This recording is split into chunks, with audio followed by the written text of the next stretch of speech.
Darren, you'll be looking forward to playing in a quarter-final this weekend?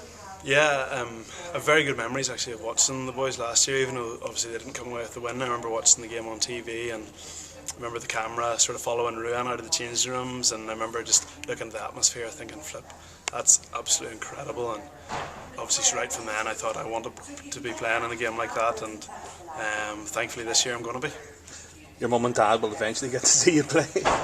Yeah, I was just talking there about them travelling to Aroni in Heineken Cup week 6 last year when I was injured to watch the boys, and this year in Claremont round 6 them over to watch, and me being injured both times, so at least when they're coming to watch I'll be playing this time. Hamstring now okay? Hamstring feels amazing.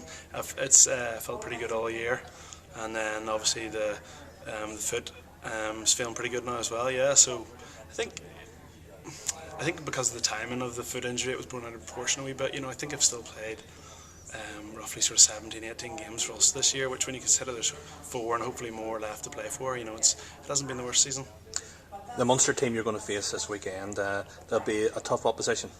Oh, absolutely. I mean, they've only lost once in the Heineken Cup there in the history of Munster. They were top seeds after the group stages, so we're not hiding away from the fact that they're favourites for this game.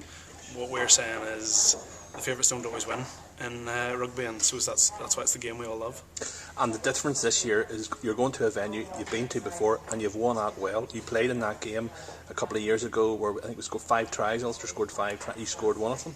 Yeah, I think the one thing that has been different from last year is I don't think the novelty factor is here as much. I mean, the boys are enjoying the fact there's a lot of hype around the game, and the fact it's a big game, but last year it was a cup final.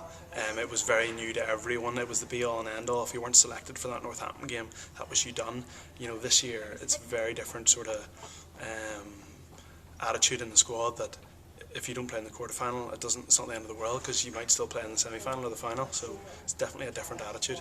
And there's an atmosphere within the camp similar to the game against Leicester at home? Well, yeah, I mean, I think if Stevie pulls through in particular, obviously he's a very important player for us, but you know, we haven't got a heap of injuries. Obviously we're not at full strength, but no one ever is at this stage of the season, so you know, the boys have been away during the Six Nations, boys have been out injured, and I think last week against Aroni was just the perfect wee game to put it all together. Darren, looking forward to the trip to Limerick, getting plenty of good photos of you scoring. Good luck anyway at the weekend. Thank you.